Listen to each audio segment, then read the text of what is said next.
you have a... Yeah.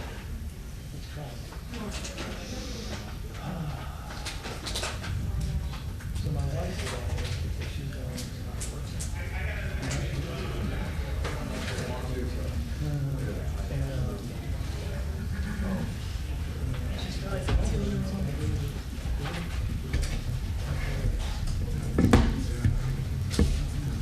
Hey, you can take that middle seat there.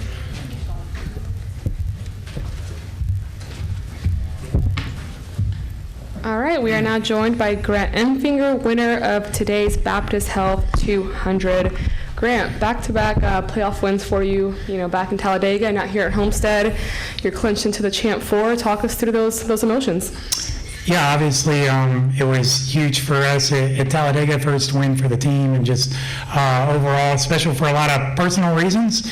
And, I think Jeff made it a point after the race. He didn't want to necessarily make it to Phoenix on a super speedway win. That didn't bother me at all. So we were a little bit on a different page for about a week or so, but he really wanted to make a statement here at Homestead. Honestly, I feel like we did yesterday. We didn't have the fire-off speed, and I wasn't really happy with the balance, but we had grip. I felt like we had the best truck that I've had here from just a sheer grip standpoint. And then today we were just kind of able to execute. I feel like we started out that first run and just kind of slowly, methodically worked our way up, and feel like we kind of showed we potentially had one of the better trucks on the long run, other than the 11. And then Jeff made it better on our second pit stop, and then I feel like we had the class of the field from that point on. So our pit crew did amazing like always, and from the start of the race, starting 9th to restarting 5th at the beginning of the second stage, it's a huge difference as far as the air, even at a place like here at Homestead. So that allowed me to manage my tires a little bit better, and able to kind of show what we had. And obviously we had the contact with my buddy Christian, and I was kind of trying to make sure I was covering the middle to where there wasn't a middle lane, and I think it was probably, we thought about the same thing at the same time, and I haven't seen a replay or anything, but that obviously changed our day, and did hurt the performance, I feel like, of our truck a little bit, just kind of balance-wise, went a little tighter after that, and I was on the fence about whether we should pit or not.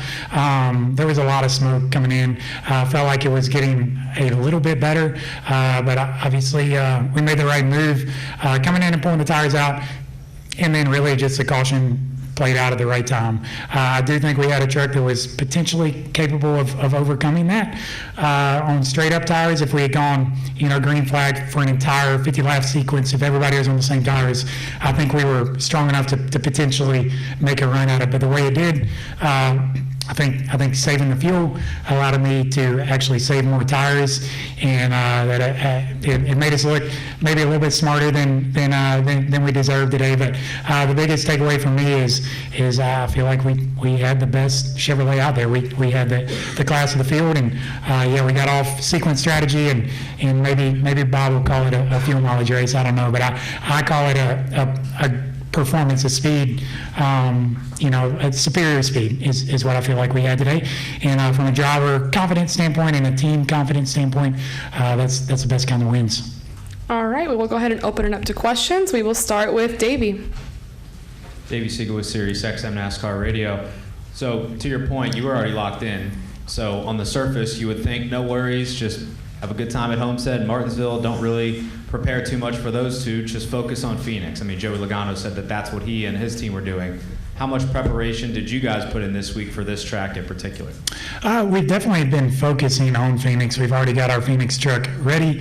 It's actually going to the wind tunnel for the first time all year that we've had an opportunity to go to the wind tunnel, and that's because we were already locked in. So a huge thank you to Chevy for that, and the amount of support they've given us all year. I feel like there's these little advantages that kind of stack up. Now we have pit selection at Phoenix. So all those little things matter, but also just from a mental standpoint, I've been preparing for Phoenix. I haven't really been preparing for Homestead as much. So yeah, and with us, we had so much time off. You know, you can get to overthinking stuff, and Jeff has done a great job of not putting the cart before the horse by any means, but we've been obviously taking a lot of pride, and the guys build phenomenal trucks all year long, but obviously we're trying to make everything, you know, is right as we can on our Phoenix stuff, and it gives us an advantage. In my opinion, you know, us as a team, we've been a little bit behind the 8 ball all year, you know, especially to some of these major organizations, and, you know, locking in at Talladega gave us an advantage, and we're trying to utilize that and maximize that to the best of our advantage. Doing what you did the last 2 weeks, you're used to winning, Jeff is used to winning, but a lot of people on your team are not necessarily used to this, being a younger team and winning for the first 2 times. What has that been like for you, just seeing a first win, or in this case a second win, through a lot of people's eyes for the first time?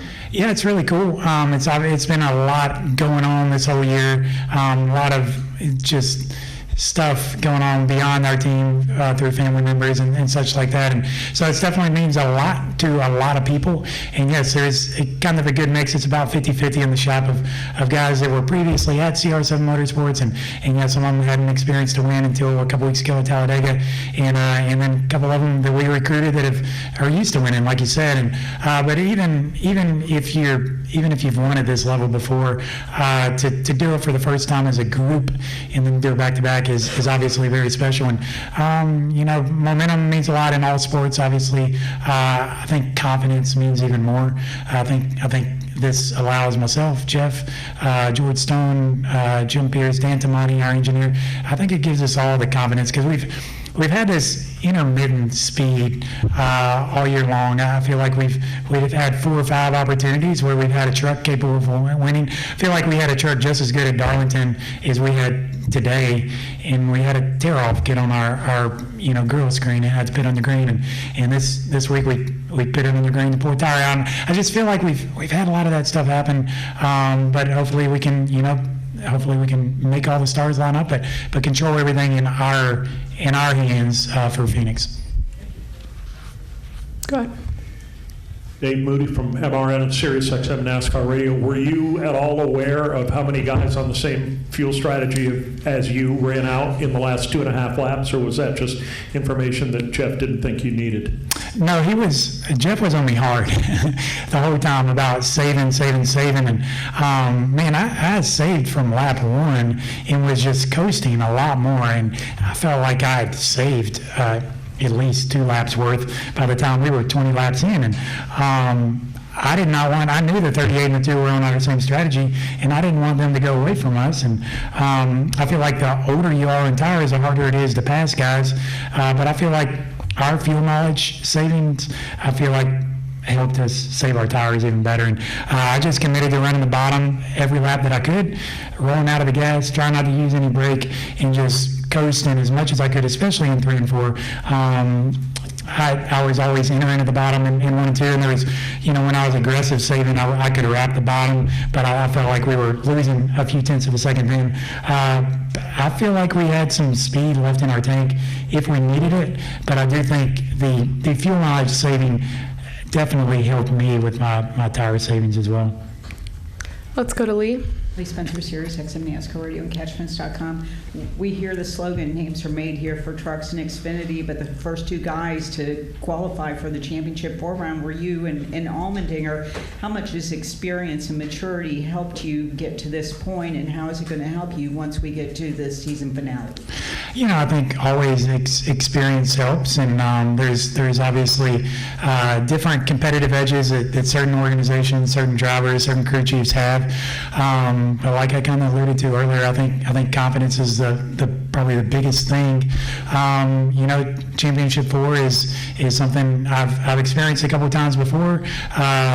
Jeff has been there before. He's won a championship with Sheldon a few years ago, and I feel like that moment's not going to be too big for us. I feel like as a team, it's some of the guys haven't experienced that, but our man, there's a lot of guys that have, and I think this just in general gives us confidence. It gives us more time to prepare. Phoenix is its own animal. Obviously, it's nothing like Homestead. We actually have practice. You know, we have some strategy we can do there as well. So yeah, I think it just gives us more confidence than anything. But yeah, the experience of being in that position before is important, and you know, the anxiety level to go to Martinsville and not be, you know, battling for a spot right there when, you know, stuff is probably going to get nasty. Maybe we can stay out of the drama there, and like I said, just keep our eyes forward to Phoenix. We're going to go to Bob. Bob Hocker, Sox Sports. So you're saying with the 2 wins, you're the #1 seed, and therefore you're getting the first pit stall selection at Phoenix. Correct. Is that correct? Yeah. So, See, I thought about texting you, but I texted Seth instead to verify that before. But no, yeah, that goes off the highest finish in the round of 8. and so is the contact with Christian Eckes the best thing that happened to you tonight? What happened? No, I don't think so. I have not seen a replay, Bob, but I feel like in my brain what happened is Christian was going for the middle, and I was trying to cover the middle to make sure nobody went there. I didn't know Christian was obviously going there, and I think he was going up, and it was almost a little bit before we were entering the corner, and I was trying to cover to make sure nobody did exactly what happened. So it was obviously just a racing move. When it happened, I thought our day was done. A lot of smoke in the cockpit. I thought about pitting the first time by in the turn 3 because there was so much smoke, and I really felt like me pitting in the front of the field on the bottom on lap 1, somebody's probably going to run into us. And then, you know, we were kind of going both ways. Tim and Jeff were kind of conflicted on whether we need to pit or not, but the smoke was getting moderately better. I don't know for sure if it would have cut down or not. But yeah, I wouldn't say it was the best thing that happened to us. I think we were in the position because of Talladega. Jeff could have made that call either way, but because we had 0 track position at that point, it made us, hey, we have less to lose. So I do feel like, which I don't know, you tell me, who else made it on fuel? Because the 38 ran out, the 2 ran out. So if we would have stayed on the same cycle with everybody else, I don't know if we would have won or not. But I do think we had the pace to win regardless of the situation. Do we have any other questions for Grant?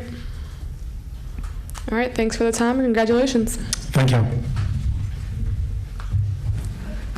I guess Ty finished second, and he pitted, didn't he? He pitted on the green. Yeah, Majeski. Yeah. So, and if you texted me, I said, well, that's the way it worked last year, but I hadn't checked yet for this year. Yeah, I think it's up to the series director. directors.